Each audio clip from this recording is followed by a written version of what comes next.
This is The Great Expanse by John Bapp 426, and this is the recap with the no cap. And no, that's not real sign language. But this is Daredevil Born Again, Season 2, Episode 7, the penultimate episode. In other words, the episode right before the finale. All right? And it is called The Hateful Darkness. Now, the episode opens up with Mayor Fisk with a scar on his face. Now, when I'm watching this, I'm like, okay, so that's the only result of this fight with Daredevil last week. So basically, Matt Murdock, as Daredevil, went there to fight the Kingpin just to ask him to leave. So when the Kingpin's unconscious, why didn't he have the Wilson Fisk falsely arrested? Well, then again, he's a vigilante, so I guess he wouldn't really have any sort of room, legs to stand on in that department. Calling NYPD like, you're wanted for murder, sir. And he's the mayor, but so why go there and fight then? Like, if anything, Daredevil should have just been hiding the entire time. So I don't know. I don't get why that fight was inserted there. I guess because the episode needed something else or whatever. And again, maybe the riot outside started by Karen projecting the video the video of Christophe talking about how he was ordered to sink the Northern Star. Maybe that was a distraction and a diversion so that Daredevil could get in and lay out the plan for Kingpin. The fight meant nothing, basically. The fight was pointless, basically. So we see the Kingpin in his white again. Okay, Vincent D'Onofrio looks great. He still cuts a commanding presence as Wilson Fisk. I keep instinctively saying the Kingpin, but he's basically Wilson Fisk. And he goes to the jail cell where Karen Page is. Now, I don't understand that. Of all the people that the ABTF have been illegally arresting, illegally having killed, illegally detaining elsewhere off-site, why do you want to do things legally and legitimately for Karen Page? I mean, I understand the plan is to draw Daredevil out to, kill Daredevil, but couldn't you draw Daredevil out in a warehouse somewhere? Because Daredevil's going to go anywhere Karen Page is. You don't need the cameras. You don't need the attention of the police. You don't need the ABTF. You don't need it to be in a courtroom with those 3 crooked judges. So I'm just like, is this plot armor for Karen Page? I'm like, and later on when he's like, okay, yeah, he just wants to humiliate you. Why? Who's Karen Page? Besides the fact that she's Daredevil's love interest, friend, accomplice, the person that killed his good friend, Wilson Fisk's good friend in the Netflix series, which actually meant something. I mean, James Wesley was a henchman that actually meant something. It's just head scratching. It's like Wilson Fisk is the biggest spider. I don't mean SPIDER, but he's someone that's very spiteful and petty. And I just don't get it. I just don't get it. So Wilson Fisk talks to her while she's in jail, telling her she's a criminal, saying he likes order. For some reason, she comes close to the bars while they're talking. I'm like, lady, this man can crush your neck like a string bean. Like, why are you being dumb now? He can do whatever he wants now because of the Safer Streets Act. You're a vigilante. I hate, this is one of my issues with The Walking Dead. I hate when characters in the show forget the rules of their own universe. I hate it. I mean, I'm watching The Walking Dead. I'm like, how are you being grabbed by these zombies that aren't running after you? It's like, why are you walking into places without being covered in zombie innards, which will make them ignore you? But I'm the autistic one, right? Pointing this out. Anyway, so they talk for some reason. Nothing comes out of it. Matt Murdock is on a rooftop with Jessica Jones again. They reintroduce another worthless character in Cherry, who had been seen since his heart attack.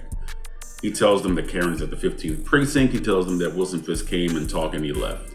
So Matt Murdock was immediately like, we gotta get her out of there. And he's like, no, he's gone. She's good.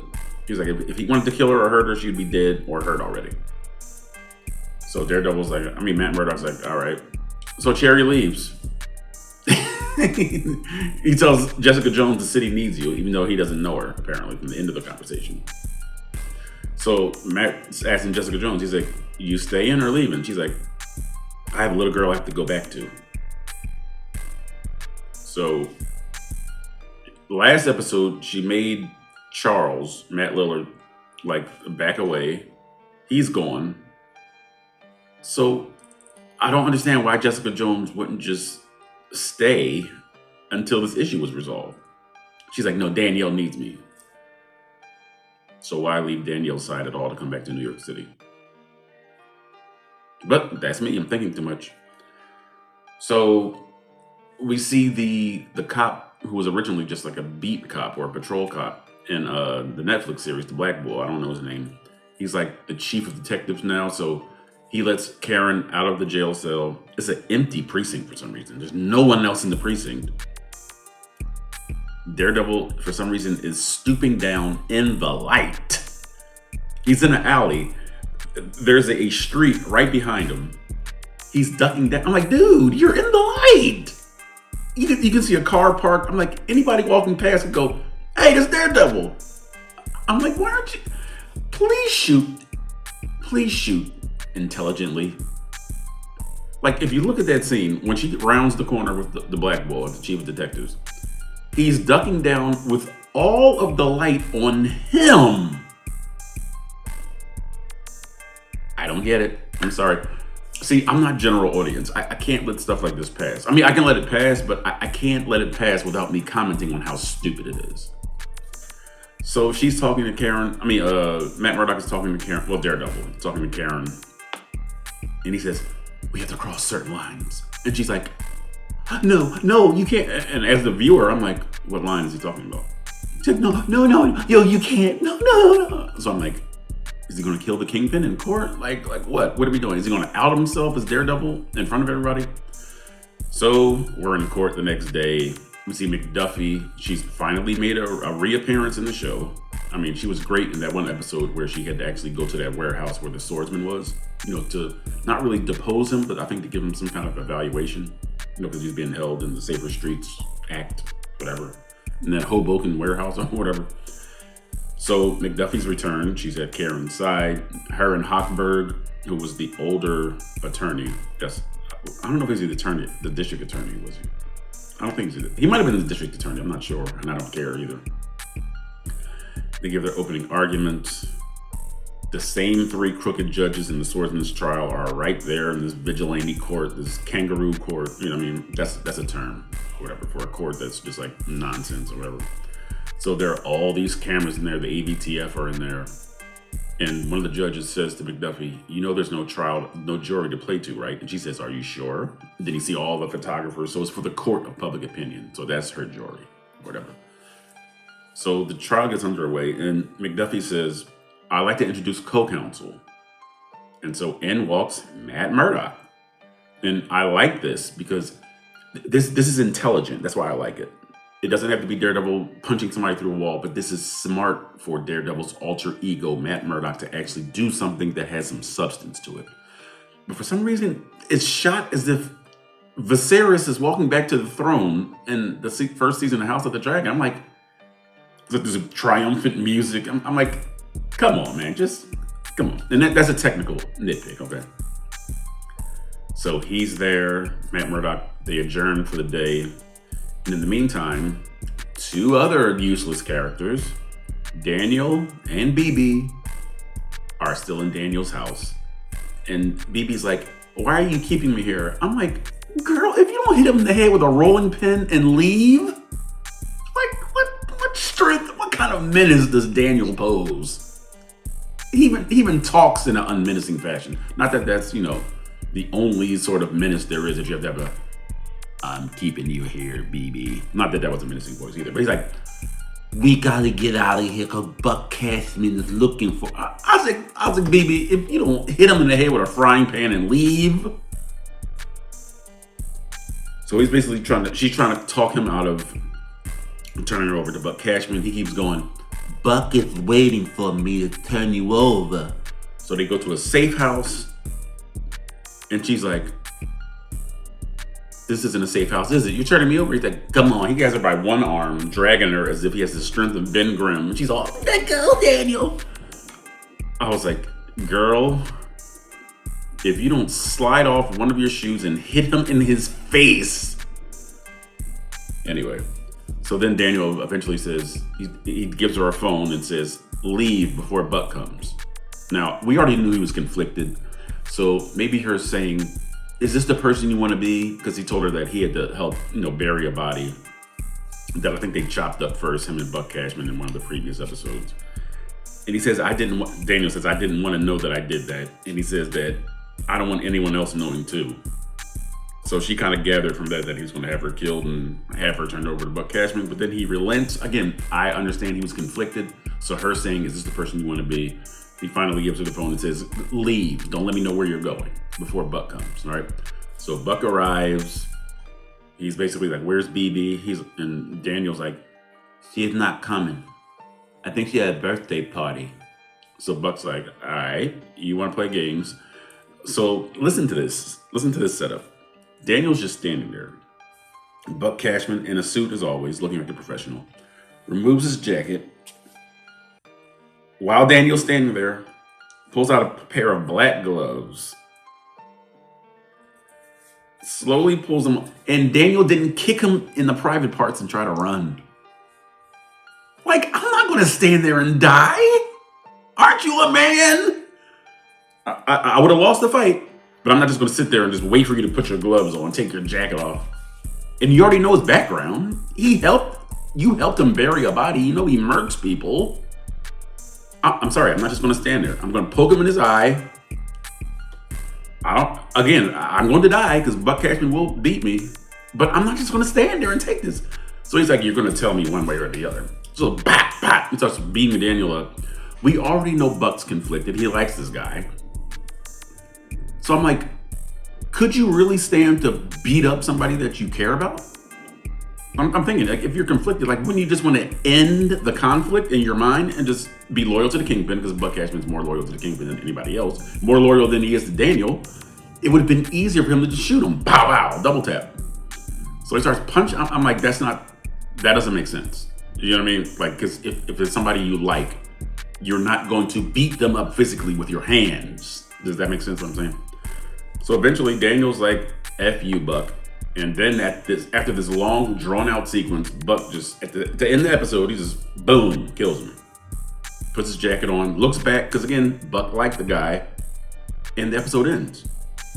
All right, but in the meantime, Matt Murdock comes to court. They adjourn for the day. So McDuffie, Karen goes back into the custody of the police, the NYPD. All right, so Matt knows that the ABTF are there to kill him and probably McDuffie, because he asked McDuffie, he said, have they left? The ABTF are in the courtroom. Powell and the black bull with the scar on his face. She's like, no. So he knows the fix is in. So some of the police friends of Cherry and the other Asian police officer, they escort them there with a sense of urgency, which I appreciate. They're like, move in the underground parking lot. So the ABTF comes swerving around the corner, brakes squealing. Arr! So now they know there's no setup now. I don't get it. Why didn't you already have people down there? Like, why didn't you turn the car on? Now, Matt still would have heard it. Come around slowly, and they're just bang, bang, bang, bang, bang. Again, these are things that I think about. So there's a shootout. Matt wants to protect McDuffie at all costs because she's representing Karen in the court. As soon as they whisk her away safely, Matt gets shot. I'm like, wait a minute, Matt, come on. How did you get shot? And I understand it's noisy. Cars are squealing. Guns are going off. Gunfire is erupting. But I just didn't understand. It's like he made sure that Duffy was gone. McDuffie, was safe. So shouldn't he have already heard? Like isn't his hearing that attuned that he can hear these things? Like why wasn't he ducking? Anyway, maybe I'm thinking too much about it. Okay, I will accept blame from you if you're thinking I'm looking too deeply into it. So he gets shot. He takes his walking stick and impales the driver through the windshield. So now all of a sudden, Matt Murdock doesn't have a problem killing people. The walking stick goes through the windshield, stabs the guy, and he crashes. He's dead. So I'm like, Daredevil, Matt Murdock, you just contradicted everything that Daredevil said that you weren't supposed to turn into. So you should have killed Bullseye, or you should have let Kingpin's men kill Bullseye at the charity boxing massacre. Should have let Karen shoot him in his face. Should have let Bullseye kill Kingpin in season 1. It's contradictory, isn't it? He took the javelin, killed him, and then walked away without his walking stick because it's stuck in the guy's heart. So then Matt goes to his favorite Catholic church, prays to St. Jude, I believe it is, and in walks Jessica Jones, and the episode is done. Okay, wait a minute. Let me backtrack. All right, so Dr. Glenn, the female muse that they're making her out to be, she comes to Fisk's office saying she wanted the person to find out how he was holding up after Vanessa's death. So Wilson Fisk sat almost the entire episode. He didn't really do anything. So he says, I always looked at love as a prison. I never thought that I'd be in this prison alone. You know, talking about with Vanessa, whatever. So Dr. Glenn is getting up to leave. Wilson Fisk opens the desk drawer, pulls out one of the, I think it was an earring or a pin or something that Vanessa owned. Because remember, Dr. Glenn stole the other one in the previous episode.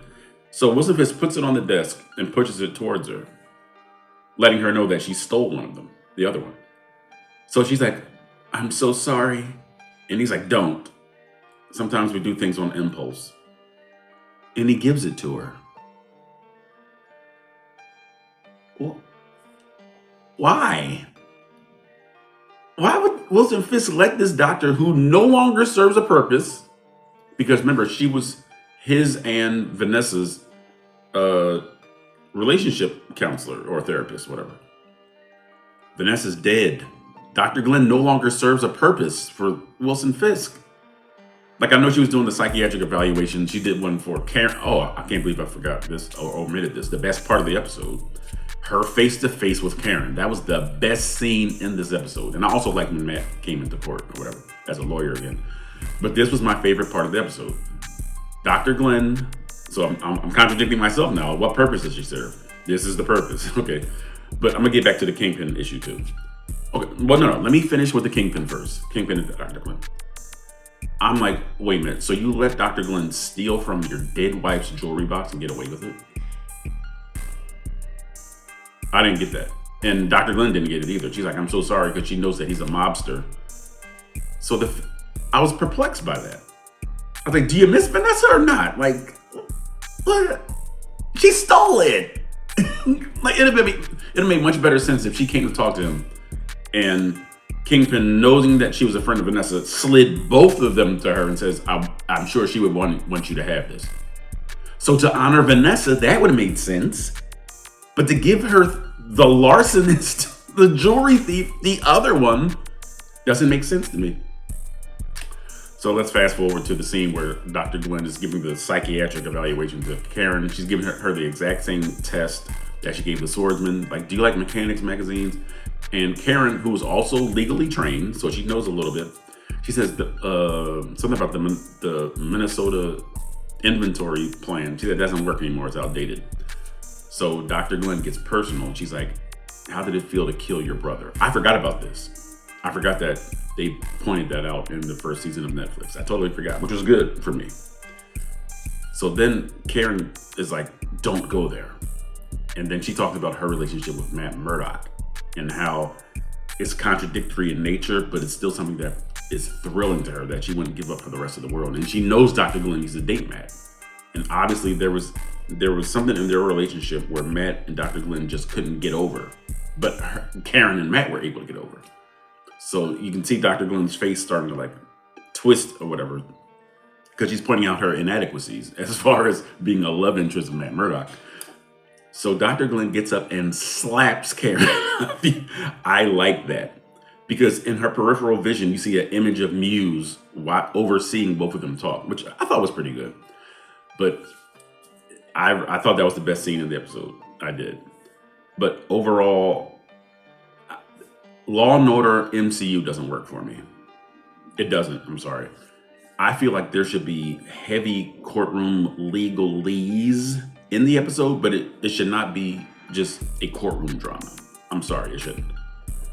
I should still feel like I'm watching a Marvel Comics character in a good and evil sort of back and forth, which ultimately is revolving around action. That's what Marvel Comics are about, action. So it should always just sort of, you should throw in the legal stuff. But all this like Buck Cashman and BB, all these it's too, I've said this probably an unmerciful amount of times. There's too many non-essential characters. I just want to see Daredevil. I just want to see Karen. I want to see Bullseye come in. I want to see Wilson Fisk. I don't care about Cherry like that. BB, Daniel. Too much screen time. And the whole Daniel BB stuff, like that took up too much screen time. I wanted to see Matt in court defending Karen. So C- for the Hateful Darkness as the crows go off outside. C-, not my favorite episode. Oh, I forgot this too. The governor is watching the proceedings of the court. And she calls Steve Rudd, the black attorney general. And she says, let's move forward with the suspension paperwork. Because remember, she said to Vanessa, if you weren't there, I would have been, suspended the Freeport Charter. You know what I mean? That Fisk can basically have stuff come in and out of New York City without any kind of oversight. So later in the episode, as I predicted, an assassin comes to kill the governor. So he's like strangling her, probably with garrote wire. And then all of a sudden, these things just go into him like, and one right in his head. And I'm like, oh, so that was Bullseye's good deed. He helped save the governor. Well, no, he didn't help save her. He saved her entirely by himself. So, obviously, in the finale, we'll probably see the governor announce the Freeport is closed. No more. She'll probably suspend, revoke the paperwork. Still a C-. I'm like, in the beginning of the episode, again, these aren't linear reviews. I just kind of say things as they come to me. Why would Daredevil let Bullseye go free? Why?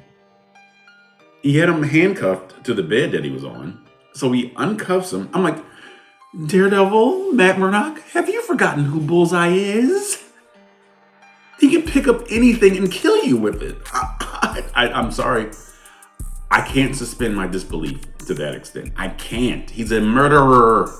He even listened to people. He said, I'll never forgive you for Foggy. I'll never forgive you for Agent Who. Never forgive you for killing father, whatever her name is. These are people that Daredevil cares about, that he killed, and you helped save him. That does not make sense. It doesn't make sense. All right. C-. I am off the Daredevil Born Again bandwagon. I'm off. And yes, they are shooting Daredevil Born Again season 3. I'm off the bandwagon. I have no more hope or anticipation for this. I'm only going to watch it for content's sake. I've given up on the show, and I haven't even watched the finale yet. But again, C-. This is The Great Expanse by John Bapp, the recap with no cap. I'll see you guys for the finale, for the wrap up of Daredevil Born Again season 2.